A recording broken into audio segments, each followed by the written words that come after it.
divided by 4. And how many times that go in? 4 and 6, 75. Is that okay? Is that right? Yep. All right, so 46.75. So there's our slope. Yeah. Yeah. That's right. Will says you can choose, so I chose to put the bigger numbers first, so everything would be positive. Okay, so we've got that. So then we'll start with our mx plus b now. So y is equal to mx plus b, but we just found the m is the 46.75.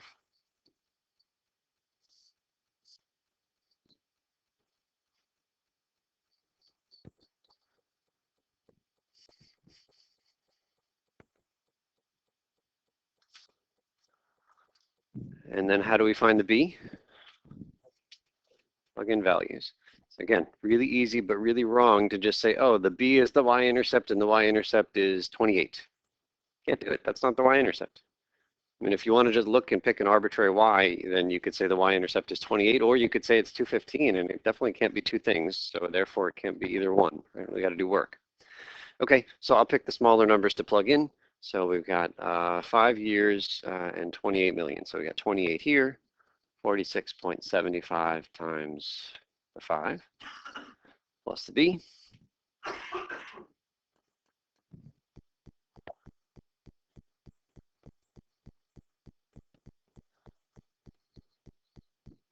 Okay, somebody help me out here. What's this calculation?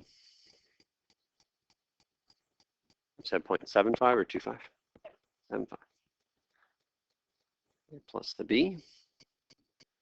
And then we subtract that from both sides, right? Get negative, what do we have? 205.75. Okay, so there's the y-intercept. And so putting these two equations together gives me y equals 46.75x minus 205.75.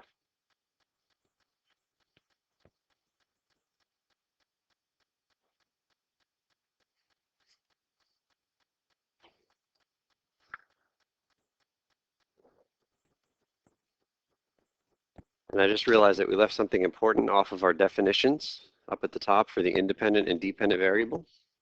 We didn't put any letters there, any variables. So what did we assume the variables were? X and Y, that's what we used, but we gotta include that up here. X equals the time, Y equals the value.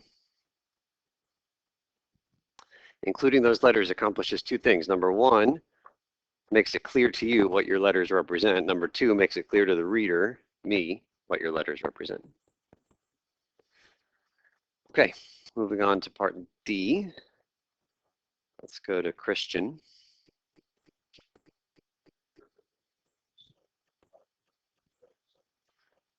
Okay, so let's write the slope again. So the slope, remember, was this 46.75. But I want to write the units down. It's 46.75 somethings. Remember, slope is change in y over change in x. So the units are just going to be the y units over the x units. What were the y units? Not just dollars, but millions of dollars. What were the x units? Years. So the slope here was $46.75 million per year. Yeah, we're going to write a sentence, but we're crafting the sentence by including the units. Was this what were you saying? When we write what? A number of years is okay. For me, I'm imagining an invisible one, and so it's $46.75 million per each 1 year. Okay, so this is the value of the breathalyzer market changing. Is it getting bigger or smaller? Bigger by $46.75 million every year. We just have to write that. Breathalyzer market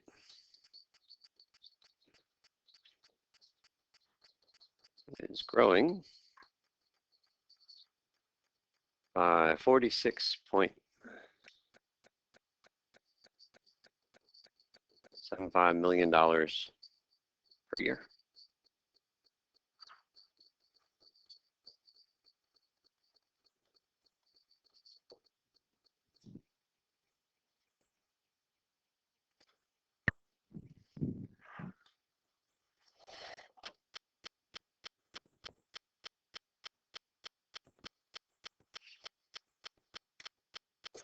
Okay, and then finally E, Tyler.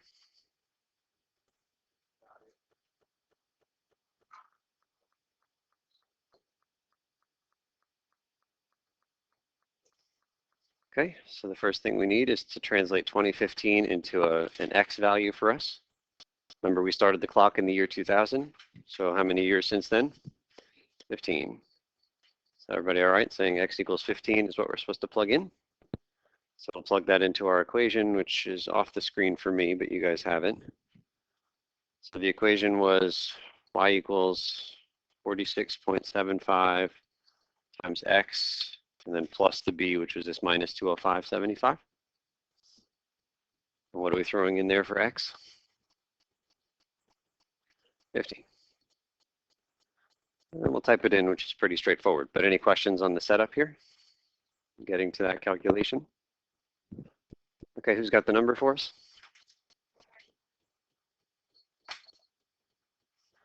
495.5.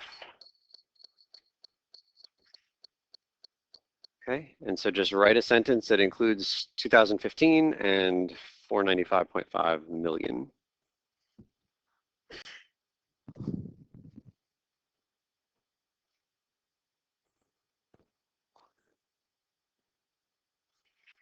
Okay, who wants to share their sentence?